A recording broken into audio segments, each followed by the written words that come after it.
모든 사람은 천년을 살 것처럼 생각하고 그렇게 행동하고 있지만 실상은 어떻습니까? 100년을 넘기는 것이 쉽지 않습니다. 참 예뻐 보이고 화려해 보이는 것이 인생이지만 또 너무나 쉽게 볼품없는 모습으로 변한 것이 인생입니다. 이처럼 인생은 약하고 인생은 부서지기 쉽습니다. 그러나 이런 약한 인생을 붙드시는 분이 있습니다.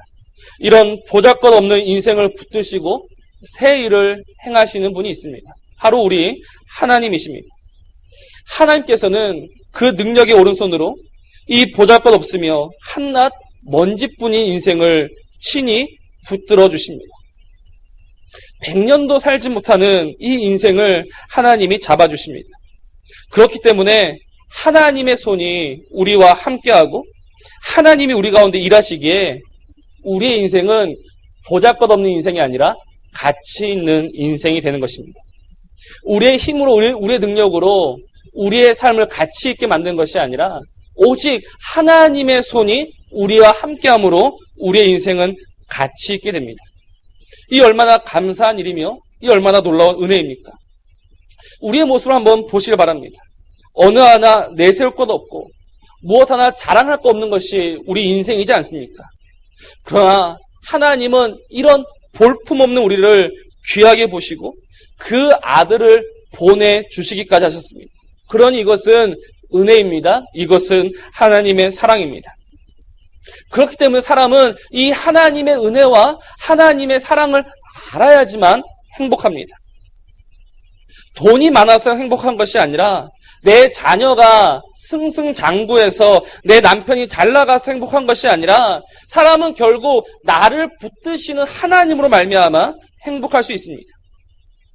하나님이 계시지 않으면, 하나님 오늘 나를 붙들지 않으면 아무리 많은 것을 가진 자도 결국 빈털터리입니다. 하나님이 우리를 버리시면 그 사람은 모든 것을 잃어버린 자입니다. 그러니 사랑하는 성도 여러분, 오늘 이 말씀을 통해서 정말 하나님이 나에게 어떤 일을 행하시는지 이것을 한번 같이 볼 수 있었으면 좋겠습니다. 오늘 그 크고 놀라우신 하나님이 이 연약한 인생 가운데 찾아오셔서 어떤 일을 행하시는가 이것을 보아야 합니다. 그 하나님의 일하심을 보아야 합니다. 그 하나님의 일하심을 보아야지만 우리의 인생이 참으로 복 있는 인생이 될 수 있습니다. 오늘 말씀 가운데 그 하나님의 일하심을 함께 보는 저와 여러분 되기를 바랍니다. 예수님은 이 땅에 오셔서 참으로 많은 사람들을 고쳐주셨습니다. 주님은 죽은 사람도 살려주셨습니다. 근데 주님의 사역 가운데 몇몇 이해가 되지 않는 부분들이 있습니다. 주님은 대부분 말씀만으로 놀라운 일들을 행하셨습니다. 우리는 예수님께서 죽은 나사로를 살리셨음을 알고 있습니다. 그 예수님이 나사로를 어떻게 살리셨습니까? 무덤 앞에 쓰셔서 명령하셨습니다. 나사로야 나오라!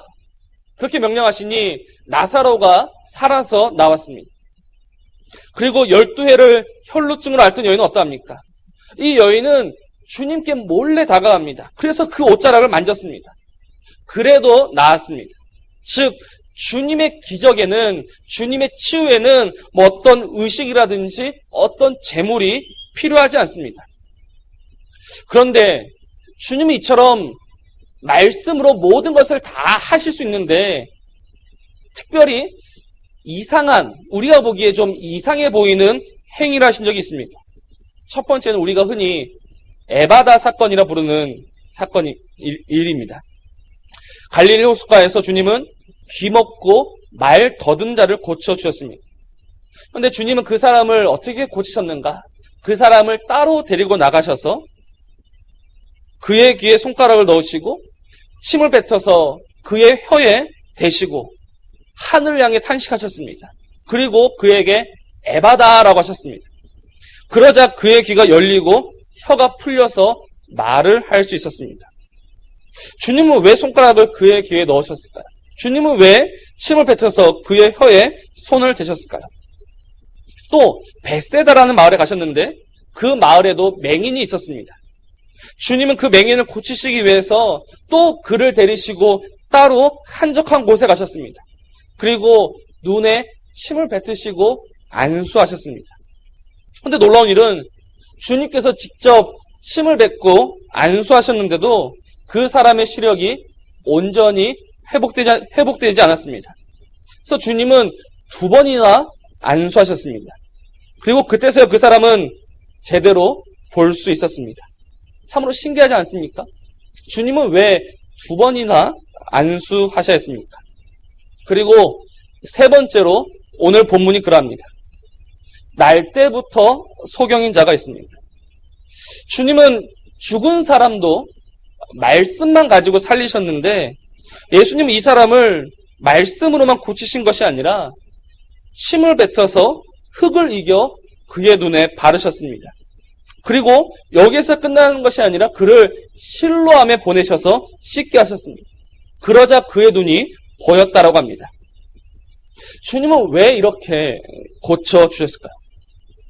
주님은 하나님이신데, 주님은 말씀만으로 만물을 고치시는 하나님이신데 왜 이렇게 하셨습니까? 이에 대해서 여러 가지 의문이 생깁니다. 그런데 앞에 2가지, 즉 에바다 사건과 2번 안수하신 일, 그리고 오늘 요한복음 9장의 일, 이 2가지 사이에는요 중요한 차이가 있습니다. 무엇이냐면 앞에 2번의 고침은 주님이 그 사람을 데리고 따로 한적한 곳에 가셔서 그 일을 하셨습니다. 무리 가운데서 그 사람을 데리고 나가셨습니다. 그리고 주님은 그들에게 하신 말씀이 무엇이냐? 아무에게도 이 일을 말하지 말라고 하셨습니다.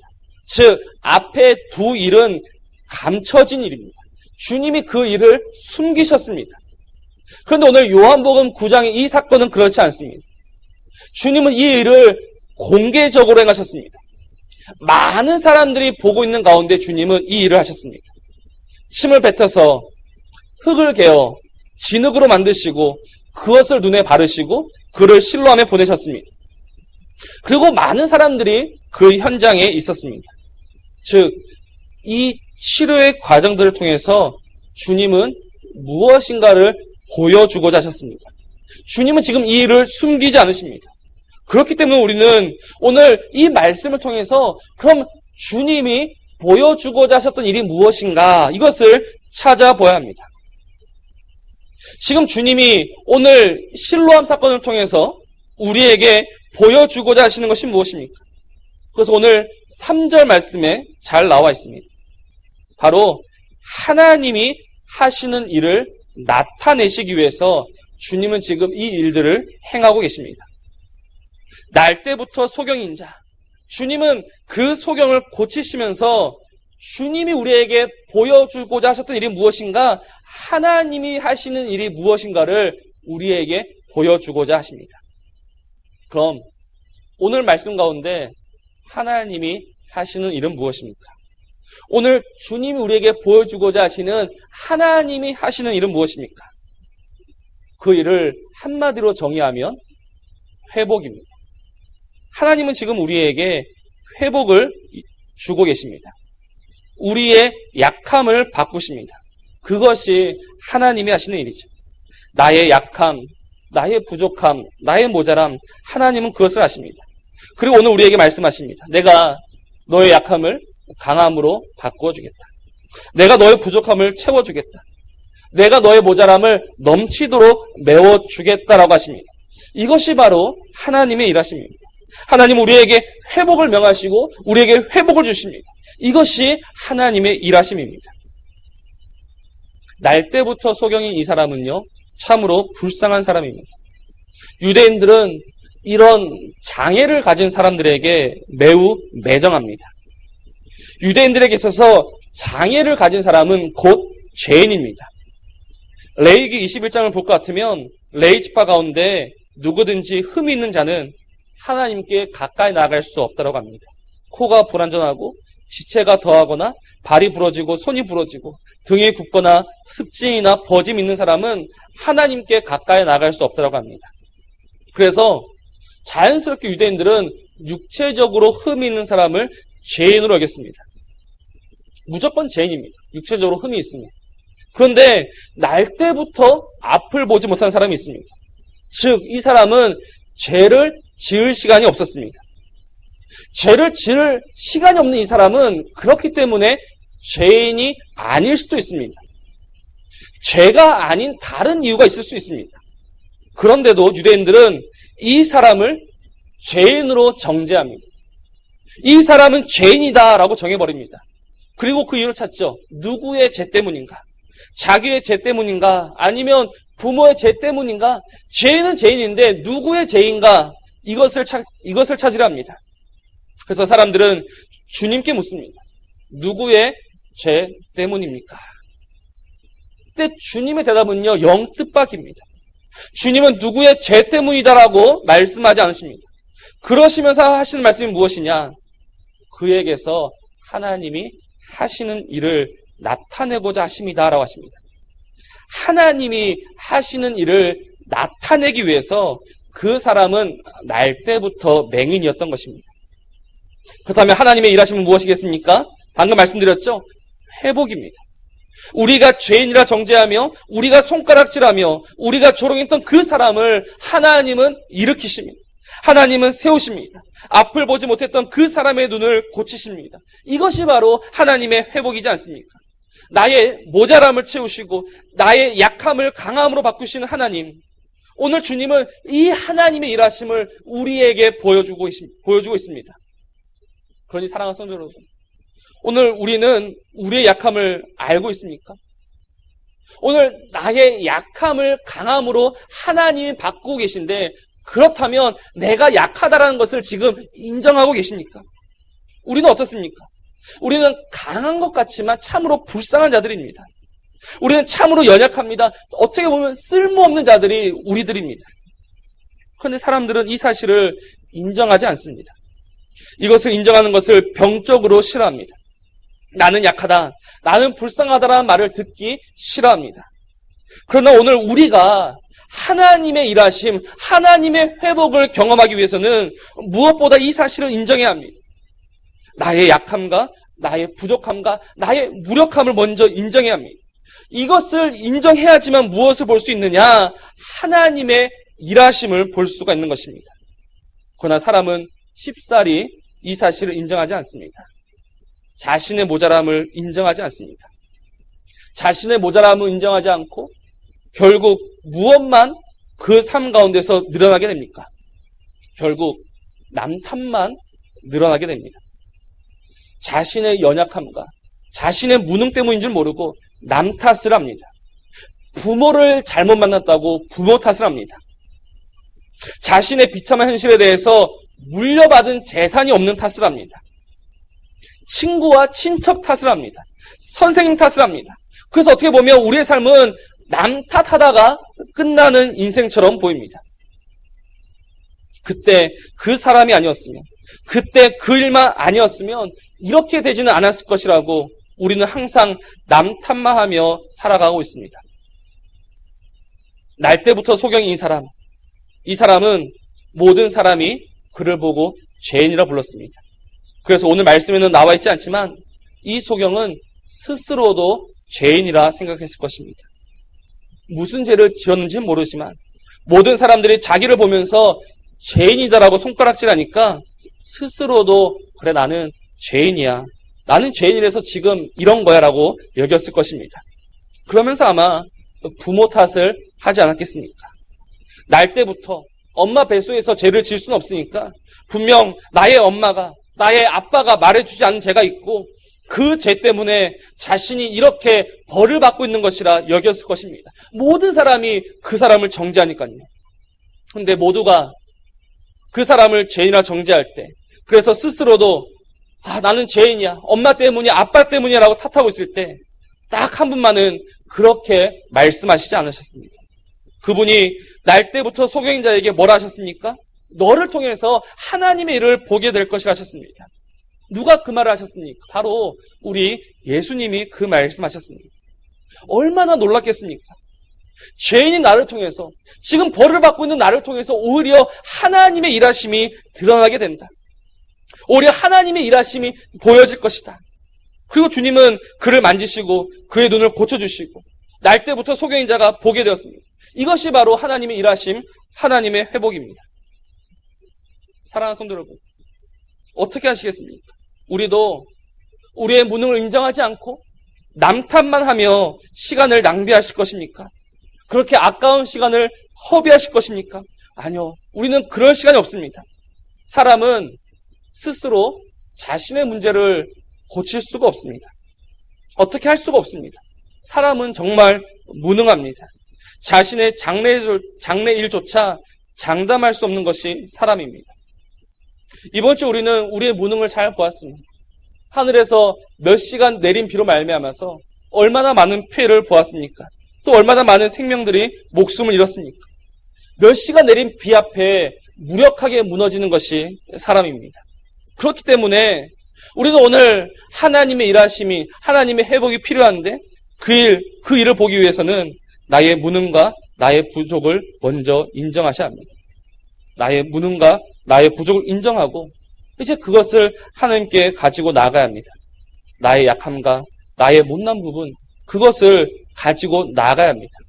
그래야지만 하나님의 역사가 시작이 됩니다. 사업의 실패, 가정 불화, 자녀 문제, 취업 문제, 무슨 문제든지 상관이 없습니다. 내가 할 수 없지 않습니까? 가장 중요한 것은 나에게는 문제가 있지만 나에게는 해결할 능력이 없다는 것입니다. 모든 사람의 인생은 문제가 가득합니다. 문제 없는 인생이 어디에 있습니까? 근데 문제는 많은데 답은 우리에게 없다라는 것입니다. 아마 오래 살면 살수록 깨닫게 될 것입니다. 답은 나에게 없습니다. 해결할 수 있는 능력은 나에게 없습니다. 오직 답은 누구에게 있습니까? 누가 그 문제를 능히 해결하십니까? 하나님이 답을 가지고 계시고 하나님만이 그 문제를 능히 해결하실 수 있다는 것입니다. 이것이 진리입니다. 설마 이런 것, 설마 이것까지 하는 그 문제, 하나님은 오늘 그 문제를 고치고자 하십니다. 그리고 그것이 주님의 손에 붙들어질 때 그 문제가 해결되는 것입니다. 앞을 보지 못했던 자가 앞을 보게 되는 것이고, 듣지 못했던 자가 듣게 되는 것이고, 일어서지 못했던 자가 일어서는 것입니다. 그러니 내 문제를 내가 끌어안고 낑낑대며 살아서 안 됩니다. 오늘 주님은 일하고자 하십니다. 주님 우리에게 회복을 주고자 하십니다. 그렇기 때문에 우리는 할 수 있는 대로 나의 모든 문제를 하나님께 맡겨드려야 합니다. 내 남편 문제, 아내 문제, 자녀와 부모님 문제, 직장 문제, 그 어느 것이든 상관없습니다. 우리가 그것을 해결할 수 없으니 맡겨야 합니다. 그리고 우리는 그때 하나님의 일하심을 보게 될 줄 믿습니다. 연약한 것을 친히 담당하시는 하나님의 일하심을 보게 될 것입니다. 넘어진 우리를 일으키신 하나님, 우리의 부족을 부요함으로 채우신 하나님, 그 하나님이 우리에게 회복을 명하실 것입니다. 정말 이 회복을 원하십니까? 오늘 나의 이 모든 문제가 풀려지길 원하십니까? 그럼 나의 연약함을 인정하고 하나님께 드리는 것이 먼저입니다. 그리고 그때부터 하나님이 일하시기 시작하십니다. 이제 주님은 본격적으로 이 날 때부터 소경인 자를 고치기 시작하십니다. 하나님의 일을 이제 시작하십니다.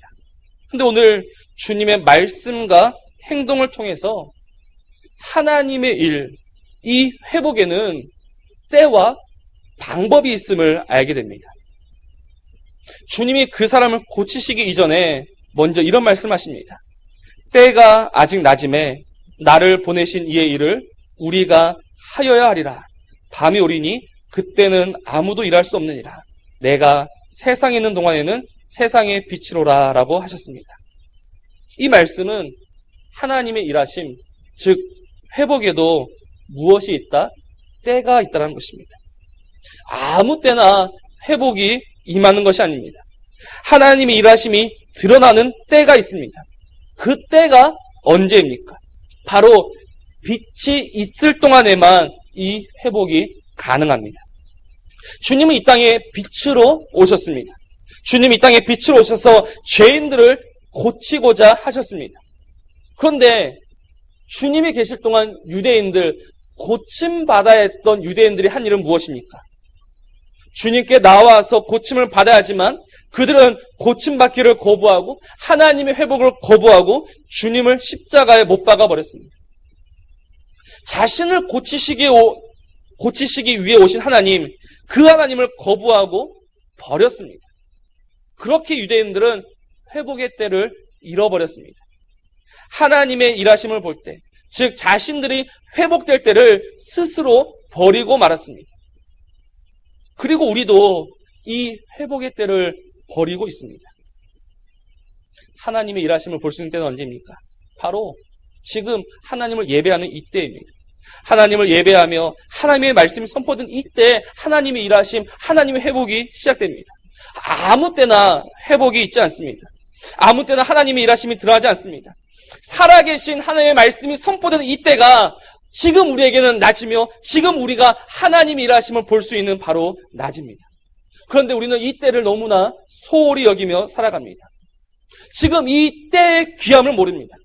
하나님의 일하심의 때를 가벼이 여기는 자들이 지금 이 자리에 많이 있습니다. 얼마나 안타까운지 모릅니다.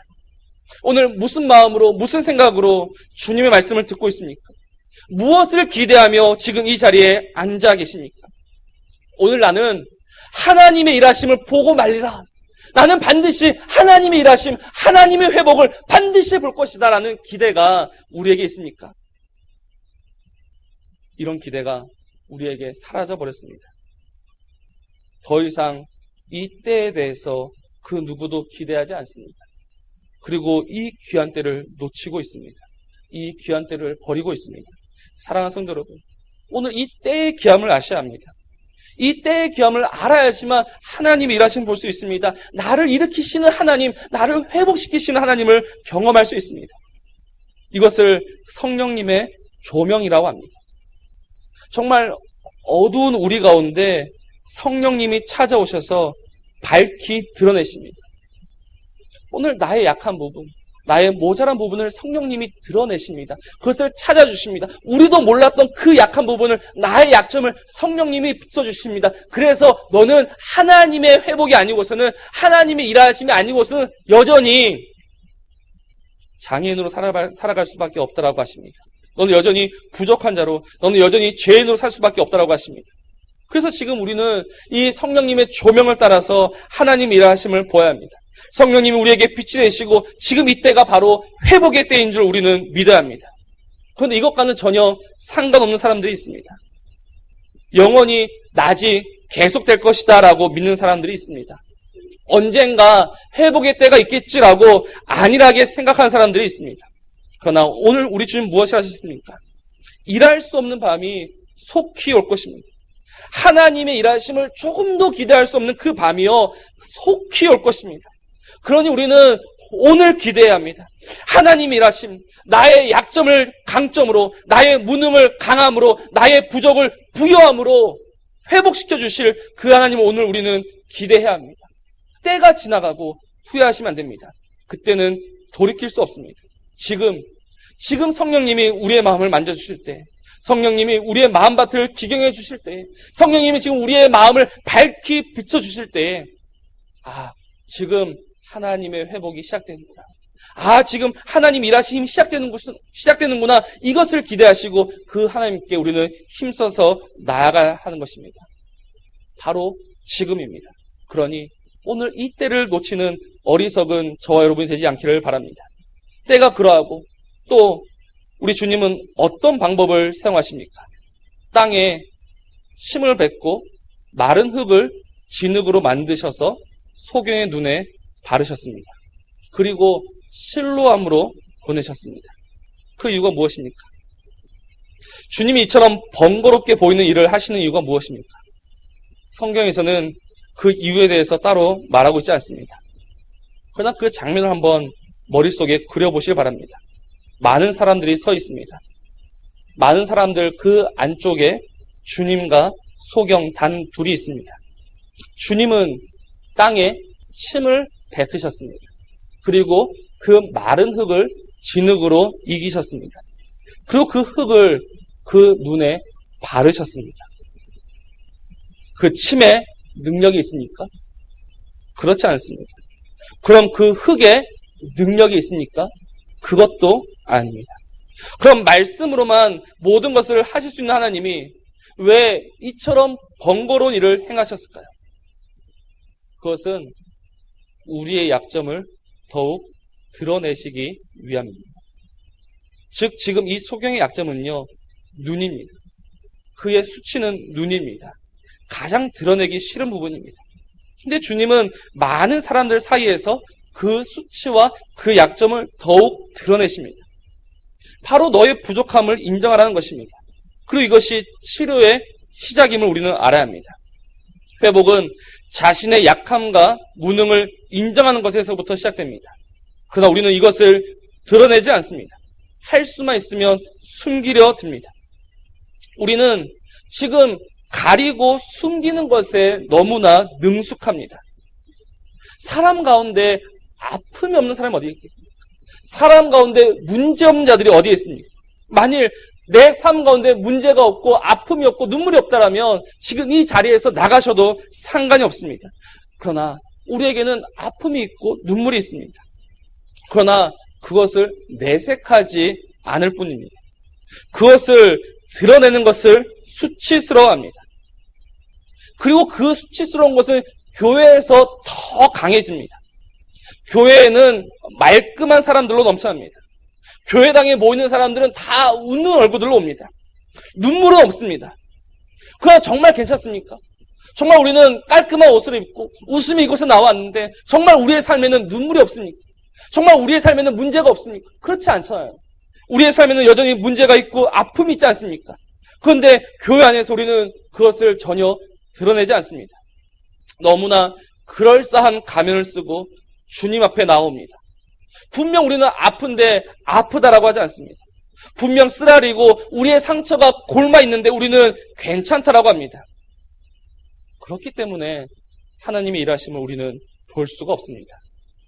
과거 이스라엘이 출애굽했을 때 가장 더럽고 가장 역한 냄새가 난 곳이 어딘 줄 아십니까? 그 남자 장정만 60만 명이고 다 합쳐서 수백만 명의 사람이 다니는 그 거대한 행진 가운데 가장 더럽고 가장 냄새나고 가장 시끄러운 곳은 어디였을까요? 그곳은 바로 하나님의 성막이 있는 곳이었습니다. 참 아이러니하지 않습니까? 하나님이신 그분이 좌정하시는 그 성소가 가장 깨끗해야 하는데 실상은 어떠한가? 그곳이 가장 더러웠다는 것입니다. 이른 아침부터 해가 지기까지 동물들이 끊임없이 죽어나갔습니다. 늘 피냄새와 동물들의 울음소리가 끊이지 않았던 그곳이 성막입니다. 그러나 그 더럽고 그 냄새나고 시끄러운 그 가운데 무엇이 있었습니까? 하나님의 일하심이 있었습니다.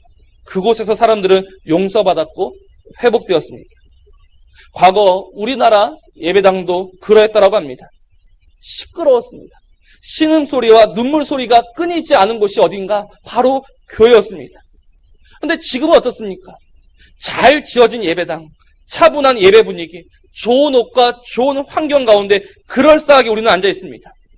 그러나 이처럼 바뀌는 가운데 우리가 무엇을 잃어버리게 되었는가? 바로 하나님의 일하심, 하나님의 회복을 잃어버렸다는 것입니다.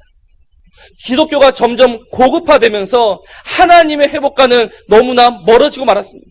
무엇 때문입니까? 우리가 쓰고 있는 가면 때문입니다.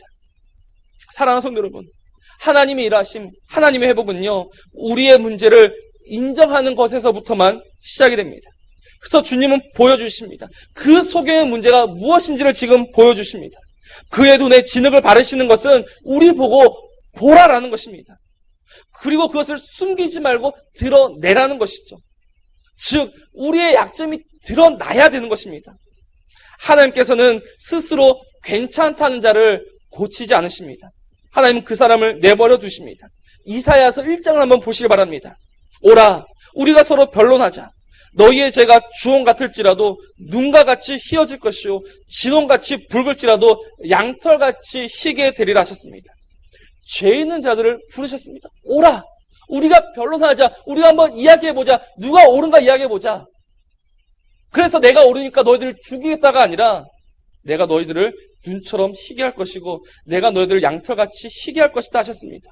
즉 우리가 숨기지 않고 내가 주님 앞에 나아갔을 때 우리의 주홍 같은 죄가, 우리의 피같이 붉은 죄가 용서받는 것입니다. 그러니 우리는 숨겨서는 안 됩니다. 우리는 우리의 약점과 우리의 수치를 하나님께 내어드려야 합니다. 오늘 우리 안에 숨어있는 그 아픈 문제들, 오랫동안 해결받지 못한 그 문제, 오늘 그 문제가 해결되기를 원하십니까? 그럼 그 문제를 끄집어내셔야 합니다. 사람에게 보일 필요가 없습니다. 하나님이 살아계시니 우리는 하나님의 은혜 보좌 앞에 담대히 나아갈 수 있으니 그 은혜 보좌 앞에 우리의 문제를 집어넣어야 하는 것입니다. 오늘 우리 안에 우울증의 문제가 있습니까? 우리 안에 가정의 불화가 있습니까? 그것을 하나님께 드려야 하는 것입니다. 웃으면서 살아가는 자에게는 그 어떤 회복도 없습니다. 우는 자에게 사람의 눈치와 사람의 이목을 살피지 않고 오늘 내 문제 때문에 아파하며 신음하는 그 사람에게 하나님은 일하실 것입니다. 하나님은 회복을 주실 것입니다. 사랑하는 성도 여러분, 이 하나님의 일하심 없이 어찌 살아가실 것입니까? 이 하나님의 회복 없이 도대체 무슨 힘으로 살아가실 것입니까? 무슨 재미로 무슨 낙으로 살아가실 것입니까? 이 문제가 해결되어야 하지 않겠습니까? 그럼 꺼내야 합니다. 가면을 벗으셔야 합니다. 주님은 지금 불꽃 같은 눈동자로 우리를 지켜보고 계십니다. 그리고 우리에게 말씀하십니다. 그 가면을 벗으라 말씀하십니다. 더럽느냐? 괜찮다. 냄새나느냐? 괜찮다. 수치스러우냐? 괜찮다. 내가 너를 담당하겠다. 내가 너를 일으키겠다. 내가 너에게 회복하겠다. 이것이 하나님의 일하심입니다. 우리는 이 하나님의 일하심 앞에서 우리의 모든 것을 꺼내어 보여드리는 저와 여러분 되기를 바랍니다. 그 주님은 그 소경을 어디로 보내십니까? 실로암으로 보내십니다. 실로암으로 보내셔서 그의 수치를 씻게 하십니다. 근데 주님이 직접 닦아줄 수 있지만 주님은 보냄을 받았다라는 이름을 가진 실로암으로 그를 보내셨습니다. 이 실로암에 대해서 다양한 해석이 있습니다. 저는 이 실로암이 바로 교회다라고 생각합니다. 교회는 헬라어로 에클레시아입니다. 밖으로 불러내었다라는 말이죠. 즉 이 말은 하나님이 우리를 밖으로 보내셨습니다. 그래서 우리는 보냄을 받은 사람들입니다. 그리고 그곳에 주님은 또 다른 이들을 보내십니다. 계속해서 보내십니다. 왜요? 그들의 수치를 이제 씻어주라는 것입니다. 즉 우리 보고 이제 씻어주라 하신 것입니다. 즉 지금 이 교회는 하나님의 일하심이 있는 곳이 되어야 합니다. 이 교회는 누구를 위한 곳입니까? 이 교회는 하나님의 집입니다. 이 교회는 하나님의 일하심이 드러나는 곳이 되어야 합니다. 즉 회복의 장소가 되어야 합니다. 이 교회는 아픔과 눈물이 씻기는 곳이 되어야 합니다.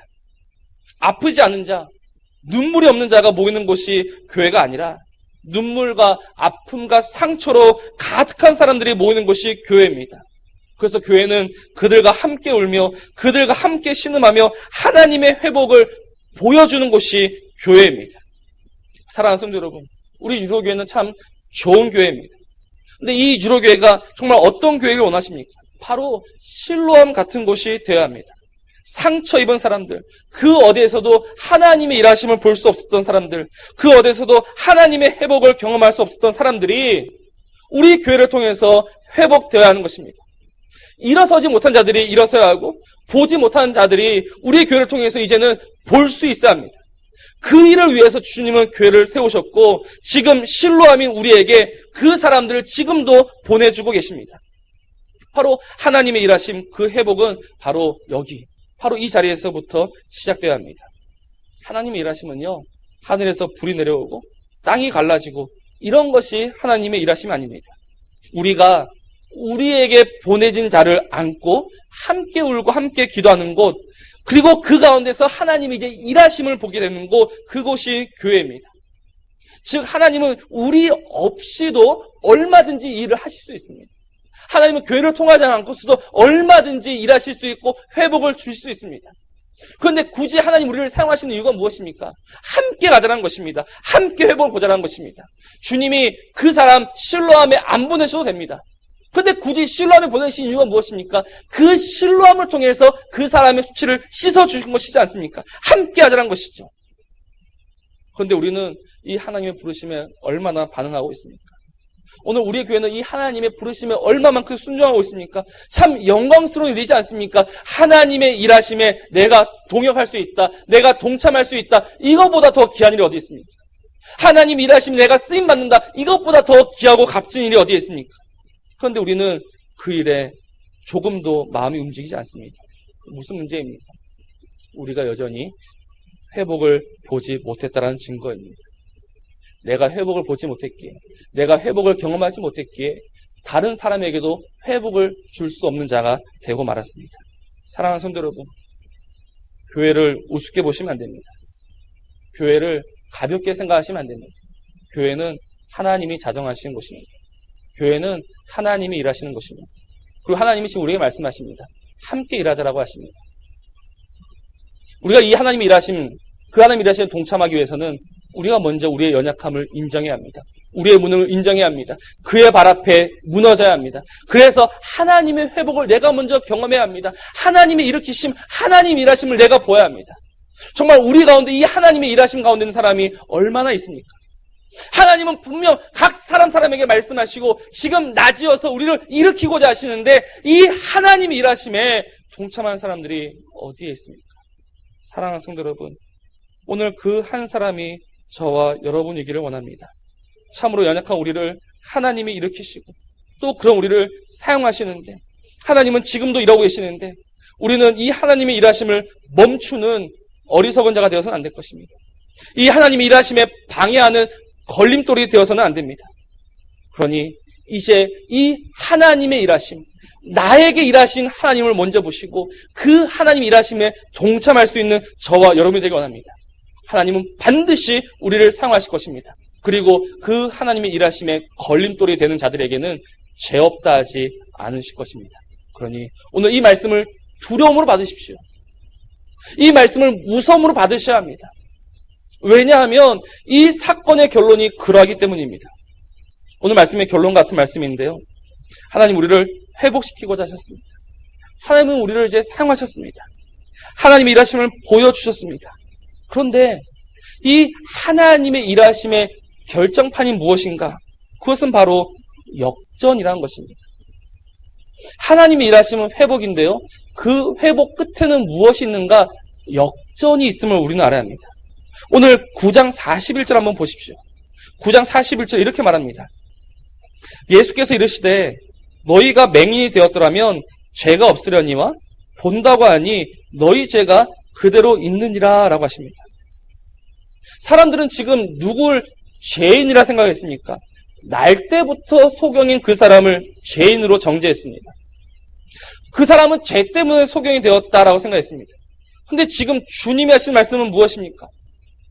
하나님의 일하심을 다 보여주고 결국 누가 죄인이다라고 하십니까? 보지 못했던 그 사람이 죄인이 아니라 보는 자가 죄인이라고 하십니다. 무슨 말씀입니까? 주님께 나와서 주님이 주시는 회복을 경험하는 자, 그 사람은 죄인이 아니고 그러나 여전히 주님께 나오지 않고 주님이 주시는 회복을 경험하지 못하는 그 사람이 이제 죄인이다라고 말씀하고 있습니다. 본다고 하는 너희들은 나에게 나오지 않았으니 너희들의 죄는 그대로 있다. 너희들은 여전히 죄인이다라고 하십니다. 나는 잘 먹고 잘 살아서 나는 문제가 없어서 나는 죄인이 아닌 줄 알았는데 그래서 괜찮다라고 생각했는데 그런 나를 보고 주님께 나아가지 않는 나를 보고 주님이 하시는 말씀이 무엇이냐? 네가 그렇게 고집을 피우고 있으면 네가 너의 연약함을 인정하지 않고 네가 나에게 나오지 않으면 너는 여전히 죄인이다라고 말씀하십니다. 하나님의 일하심, 하나님의 회복을 보지 못한 너는 죄인일 뿐이다라고 하십니다. 그러니 우리가 더 이상 어떤 핑계로 무슨 이유로 이 하나님의 회복을 마다할 수 있겠습니까? 무슨 이유로 그 하나님의 회복은 나에게 필요 없다라고 말할 수 있습니까? 우리는 그저 우리를 일으키시고 우리에게 회복을 명하시는 주 앞에 두 손 들고 나아갈 뿐입니다. 나는 죄인입니다. 나는 부족합니다. 나는 연약합니다. 나는 모자랍니다. 나를 고쳐주셔서 나를 일으켜 주소서라고 우리는 감히 기도할 뿐입니다. 그러나 여전히 스스로 괜찮다는 자, 하나님의 일하심을 기대하지 않고 하나님의 일하심을 보지 않으며 하나님의 일하심을 바라지 않는 그 사람의 머리 위에는 주님의 심판이 머무를 뿐입니다. 죄와 함께 망할 뿐입니다. 그러니 지금 지금 하나님의 일하심, 하나님의 회복이 선포된 이 시간, 나를 일으키시는 하나님이 지금 나에게 찾아오시는 이 시간, 그 주님 앞에 나아가서 주님이 주실 회복을 맛보며 그 주님이 주시는 회복 가운데 하나님께 쓰임받는 저와 여러분이기를 간절히 소원하고 기도합니다. 하나님의 회복이 필요하지 않은 사람은 한 사람도 없습니다. 오늘 우리는 회복이 필요합니다. 하나님의 일하심이 필요합니다. 이 하나님의 일하심을 갈망하면서 오늘도 하나님 앞에 나아갈 수 있는 저와 여러분이길 주의 이름으로 소원하고 기도합니다.